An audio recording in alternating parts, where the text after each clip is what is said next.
يا صباح الفل. ازيكم عاملين ايه؟ يا رب تكونوا بخير وبأفضل حال. النهارده هنعمل مع بعض كباب الحلة بأسهل طريقة، وكمان هنطلع الصوص بتاع كباب الحلة جميل جدا، ولون كمان وردي زي ما انتم شايفين كده. وهيطلع معاكي مستوية جدا جدا جدا. بس لو أول مرة تشوفوني، يا ريت تدوسوا لايك للفيديو وتشتركوا في القناة عشان يوصل لكم كل الوصفات اللي انا بعملها معاكم. يلا بينا بقى نصلي على النبي ونبتدي في الوصفة بتاعتنا بمقادير سهلة جدا جدا جدا. 3 مكونات بس هنعمل الكباب الحلة ده. أول حاجة معايا اللحمة. بتقطعيها مكعبات. اللحمة سواء حمرة صافي أو فيها أبيض كده دهن يعني. أنا بصراحة أنا بحبها فيها أبيض كده، بتخلي طعم الكباب الحلة دسم كده وحلو. تمام. تقطعيها صغير مكعبات زي ما وريتكم. ومعايا كيلو من اللحمة، عليه كيلو من البصل، عليه طماطم انا ضربها تقيل جدا او تبشريها براحتك. ممكن نص كيلو طماطم، وكيس صلصة، وورق لورا وحبهان بودر، ومعلقة سكر ومرقة ومعلقة سمنة وبهارات. اول حاجة حلة على النار، هنحط معلقتين سمنة كده يسخنوا كويس قوي، وبعد كده هنزل بشوية زيت كمان. اهو هننزل بالزيت على السمنه اللي احنا حطيناها. هسيبها تسخن كويس قوي، بعد كده هنزل باللحمه عشان اديها صدمه، عشان خاطر ما تتاخرش معايا في السوا. شايفين انا مقطعاها صغير ازاي؟ انا بحب فيها الابيض ده، محدش يقعد يقول لي فيها دهن كتير او ابيض كتير، لا. كل ده بيستوي، وبيبقى طعم الكباب الحله او اللحمه عموما طعمها حلو كده. يعني الابيض ده مش دهن قوي. تمام. بتبقى ملبسه كده اللحمه. عايزاها احمر صافي برضو بتبقى جميله جدا. تمام. هتفضلي تقلبي في اللحمه كويس قوي لغايه لما تغير اللون تماما. ما تستعجليش عليها عشان خاطر المسام بتاعتها تقفل وتستوي معاكي بسرعه.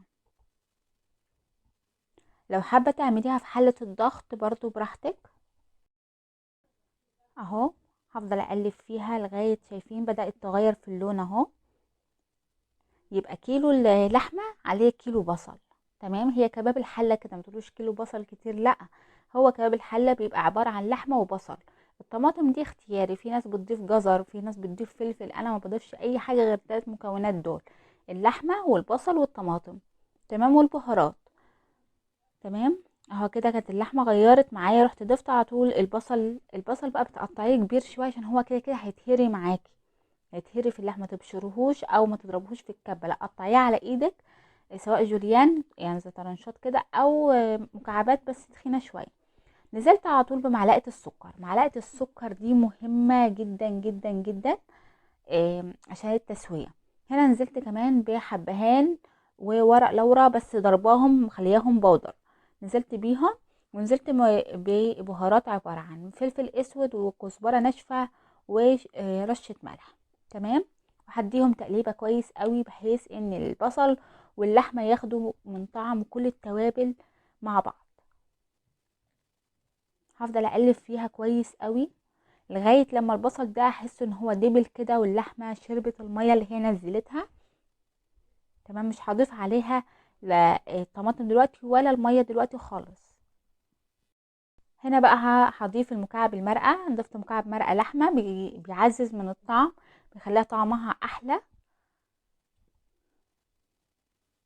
شايفين شكلها جميل جدا، وهي لسه نية اصلا، لسه ما ضفتش لا طماطم ولا اي حاجة. في ناس بتحب لونها كده ما بتحبش تضيف طماطم، براحتك. او انا بحب اضيف لها طماطم، بس الطماطم بضربها تقيله، ما بضيفلهاش ميه وهي بتتضرب. او ممكن تبشريها. تمام. عشان تبقى تقيله، انا عايزاها تقيله معايا. شايفين كده؟ هنا كان اللحمه خلاص شربت الميه. شايفين تحت؟ شايفين في قعر الحله ان هي شاربه الميه تماما. خلاص كده كل البهارات واللحمه والبصل اخدوا من طعم بعض. ما تكتريش في البهارات قوي عشان تحسي بطعم اللحمه. بس انا ضفت اهم حاجه الحبهان ورق اللورا، سواء صحيح او بودر براحتك، بس بودر بيعزز الطعم اكتر. هنا ضفت الطماطم كانت تقيله زي ما وريتكم، وضفتها على طول. هديها تقليبه كده. تمام. بعد كده هضيف معايا كمان كيس الصلصه. كيس الصلصه كمان بيديها لون جميل جدا للصوص، حلو قوي. ومعلقه السكر زي ما قلت لكم بتسرع معايا عمليه التسويه، وكمان بتقلل من حموضه الطماطم اللي انا ضفتها دي. تمام، بتخلي طعم اللحمه حلو قوي. هنا غطيتها بقى، استنيت لغايه لما الطماطم اتسبكت معاها كده وغليوا مع بعض واخدوا من طعم بعض. هديها تقليبه كويس قوي، وطبعا انا غاليه ميه في الكتل. تمام. هنزل عليها على طول بميه مغليه. اوعي تنزلي على اي لحوم بميه بارده وهي على النار، هتجلد معاكي وهتتاخر في السوا. انزلي عليها بميه مغليه، دي نقطه مهمه جدا.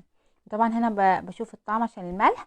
وبعد كده هغطي عليها واسيبها تستوي براحتها. وكل فتره، يعني كل مثلا ربع ساعه تلت ساعه بفتحها، بفتح عليها واقلبها واشوفها، لو محتاجه ميه بزودها ميه مغليه برضو واغطيها لغايه لما تستوي معايا.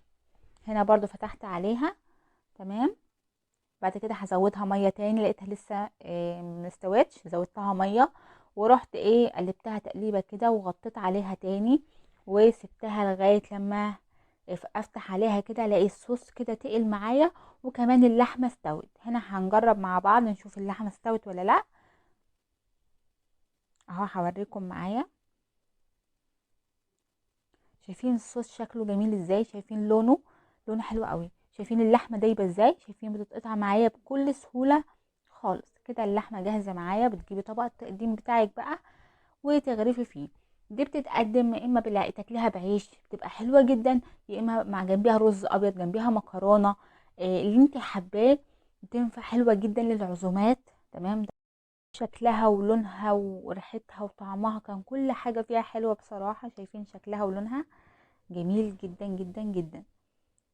هنا قدمتها في السيرفيس ده بتاعي في الطبق ده، كان شكله حلو قوي. شايفين شكلها؟